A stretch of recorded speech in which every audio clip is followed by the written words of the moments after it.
Renungan kepada Al-Quran juga bisa dilakukan secara minimalis dengan merenungkan satu ayat Al-Quran secara spesifik. Walaupun nanti juga ada tema-tema khusus yang disampaikan oleh beberapa ayat. Jadi satu tema tetapi disampaikan oleh beberapa ayat. Misalnya di dalam ayat 168 surat Al-Baqarah, ya ayyuhan nasu kulu mimma fil ardi halalan thayyiba. Wahai manusia, kalian makanlah dari apa-apa yang di bumi ini yang halal dan baik. Nah, ini kan ayat seperti ini diulang beberapa kali, sampai 4 kali lah minimal. Wa kulu mimma razaqakumullahu halalan thayyiba. Ada di dalam surat Al-Maidah ayat 88. Kemudian diulang lagi di dalam surat Al-Anfal ayat 69, fakulu mimma ghanimtum halalan thayyiban. Kemudian yang terakhir ada di surat An-Nahl ayat 114, fakulu mimma razaqakumullahu halalan thayyiba. Intinya kita diperintahkan untuk makan makanan yang tidak hanya halal tetapi juga thayyib. Nah, ini perintah di dalam satu ayat, makan makanan yang halal dan thayyib. Jadi makan makanan yang halal itu wajib ini hukumnya. Kemudian thayyiban juga wajib berarti. Jadi perintahnya perintah wajib karena di dalam satu rangkaian ini halalan thayyiban. Jadi jangan sampai makan makanan hanya yang halal saja. Yang halal saja nggak boleh, yang thayyiban saja nggak boleh. Jadi harus dua-dua, halalan thayyiban. Ingat-ingat sekali lagi, halalan saja tidak boleh karena tidak thayyib itu membahayakan gitu. Nah, makanya ketika kita membaca misalnya tafsir Jalalain, ketika saya membaca tafsir Jalalain ngaji tiap hari itu, kemudian saya menemukan bahwa thayyiban di sini diartikan atau ditafsirkan oleh Syekh Jalaluddin hanya dengan mustaladzan. Mustaladzan itu ya yang lezat kan. Laziz itu artinya lezat. Jadi makanlah makanan yang halal dan lezat, itu tafsirannya begitu. Menurut saya ini kurang pas. Nah, kenapa tidak pas? Kenapa? Karena sekarang ditemukan makanan itu memang adalah nomor satu itu penyebab penyakit itu. Kalau kita makan makanan yang benar, maka kita akan tetap sehat insya Allah ya. Tetapi kalau kita makan makanan dengan tanpa kontrol, maka ya akan mendatangkan banyak penyakit. Tentu saja ini adalah sesuatu yang ilmiah ya. Kalau misalnya ada orang yang makan apa saja kemudian aman-aman saja karena membaca ini dan itu, nah saya bukan termasuk orang yang percaya itu. Saya adalah orang yang berpikir ilmiah, berpikir bahwa alam ini adalah real dan bisa dipelajari secara objektif. Karena itu ada sunnatullahnya. Di dalam alam ini ada sunnatullahnya. Kalau kita makan makanan yang halal, itu berarti kita memenuhi perintah Allah Subhanahu wa Ta'ala. Yang halal itu adalah sesuatu yang tidak diharamkan. Karena kalau untuk urusan begini ini, untuk urusan makanan, yang haram adalah yang disebutkan keharamannya. Misalnya hurrimat alaikumul maitatu waddamu walahmul khinziri wa ma uhilla li ghairillahi bihi. Ya, ada disebutkan di dalam Al-Qur'an itu di dalam surat Al-Maidah ayat 3 ada ayat yang menjelaskan tentang keharaman al-maitah atau bangkai, waddamu dan darah, walahmul khinziri dan daging babi dan seterusnya itu. Itu kan disebutkan. Jadi selain itu bisa dikatakan halal. Nah, tetapi yang sudah disebutkan sebagai makanan yang halal belum tentu baik. Nah, makanan yang tidak baik ini nggak boleh dimakan juga. Nah, baru kemudian kita melakukan riset. Nah, inilah isyarat ilmiah di dalam Al-Quran yang harus kita renungkan. Jadi ternyata thayyiban di sini ternyata nggak, thayyiban ini bukan sesuatu yang hanya sekedar lezat aja. Kalau makanan yang lezat misalnya ini ditafsirkan ya, thayyiban diartikan mustalad dan makanan yang lezat. Tentu saja saya kira tidak perlu itu penafsiran begitu itu. Kenapa? Karena setiap orang pasti akan mencari makanan yang enak. Jadi penafsiran mustaladzan di sini menurut saya justru tidak tepat, karena nggak perlu diperintah saja, orang pasti akan mencari makanan-makanan yang lezat. Bahkan sekarang orang itu suka kuliner, sudah punya makanan yang biasa-biasa saja, tetapi mencari makanan-makanan yang rasanya khas, rasanya enak. Itu nggak perlu diperintah itu. Pasti mereka akan makan makanan yang dianggap memiliki cita rasa khusus. Nah, itu kalau mau dianggap mustaladzan ya itu. Tetapi yang dimaksudkan thayyiban di sini, nah, tidak begitu. Yang dimaksudkan thayyiban di sini adalah satu, makanan ya yang mengandung gizi seimbang. Yang kedua, makanan yang tidak membahayakan. Misalnya daging merah itu bagus untuk anak-anak misalnya. Tetapi kalau untuk orang tua, ya bisa saja tidak bagus.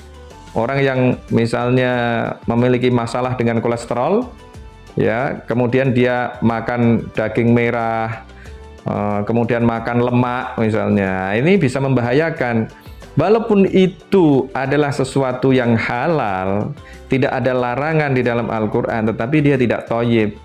Nah, maka kemudian harus diukur kita ini. Nah, sekarang dengan kemajuan sains dan teknologi, kita butuh protein berapa setiap hari, kita butuh karbohidrat berapa. Itu sekarang sudah bisa diukur ya dengan melakukan profiling DNA kita. Nah, ini dia yang perlu mendapatkan perenungan mendalam. Jadi dengan begini ini, kita akan menjadikan Al-Quran sebagai referensi untuk menjalani kehidupan kita. Al-Quran betul-betul menjadi jalan kehidupan, way of life bagi kita. Nah, ini untuk urusan makanan saja ya, makanan yang halalan dan thayyiban tadi itu. Jadi Al-Quran ini betul-betul memberikan panduan. Jadi kalau kita menggunakan panduan Al-Quran dalam urusan makan ini, kita akan menjadi orang yang sehat. Lagi misalnya di dalam Al-Quran ada isyarat ilmiah yang terdapat di dalam ya setidaknya 2 ayat ini untuk memberikan susuan ya, memberikan air susu ibu kepada anak-anak yang dilahirkan. Itu kan juga panduan bagi kita untuk melahirkan, untuk menumbuh kembangkan anak-anak secara optimal. Ya, misalnya ada di dalam surat Al-Ahqaf, wa wassaynal insana biwalidayhi ihsana, hamalathu ummuhu kurhan wa wada'athu kurhan. Nah, ini yang paling penting, wa hamluhu wa fisaluhu salasuna syahra. Mengandungnya dan menyapihnya selama 30 bulan. Nah, ini dia di dalam surat Al-Ahqaf ayat 15. Nah, kemudian ada juga di dalam surat Al-Baqarah, ini yang saya perjuangkan di DPR sejak tahun 2013, tapi sampai hari ini belum terwujud karena berhadapan dengan berbagai macam kepentingan, terutama kepentingan para pengusaha yang tidak mau cuti lama-lama, karena kalau cutinya lama-lama nanti pabriknya bisa mengalami, sebenarnya bukan mengalami masalah, keuntungannya menjadi berkurang. Yang tadinya keuntungannya 100%, tapi karena ada cuti yang lama-lama ini keuntungannya jadi berkurang, jadi tinggal 75% misalnya. Nah, ini di surat Al-Baqarah ayat 233, wal walidatu yurdi'na auladahunna haulaini kamilaini liman arada ayyutimmar radha'ah. Jadi ibu-ibu yang melahirkan mestinya menyusui anak-anak mereka selama 2 tahun penuh.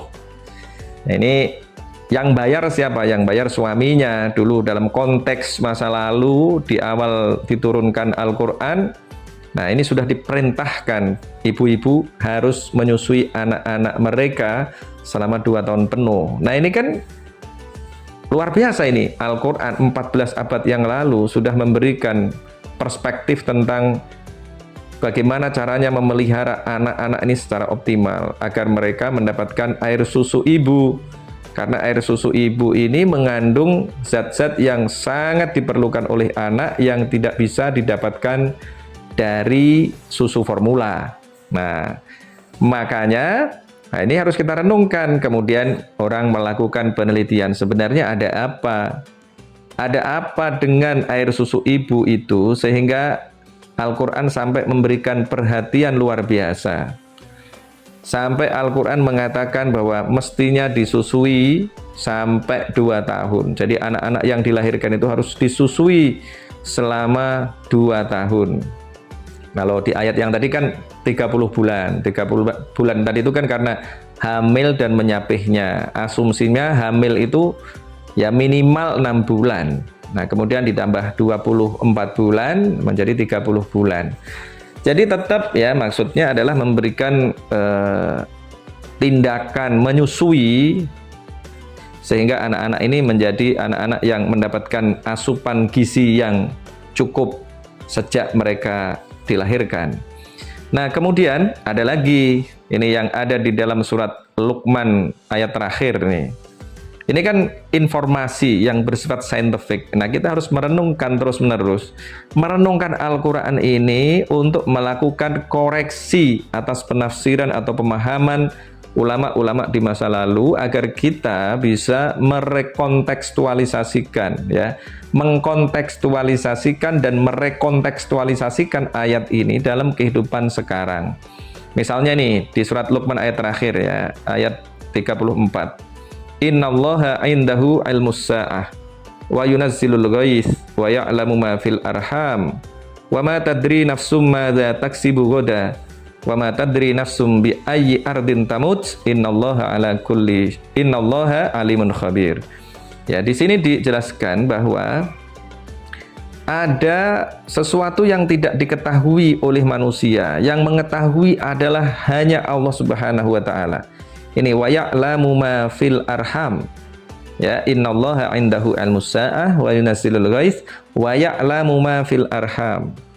Jadi Allah itu mengetahui apa yang ada di dalam kandungan. Kalau kita lihat dari awalnya, maka yang mengetahui ini adalah hanya Allah saja. Innallaha indahu ilmus sa'ah. Kalau pengetahuan tentang hari kiamat kan hanya Allah saja, tidak ada yang lain.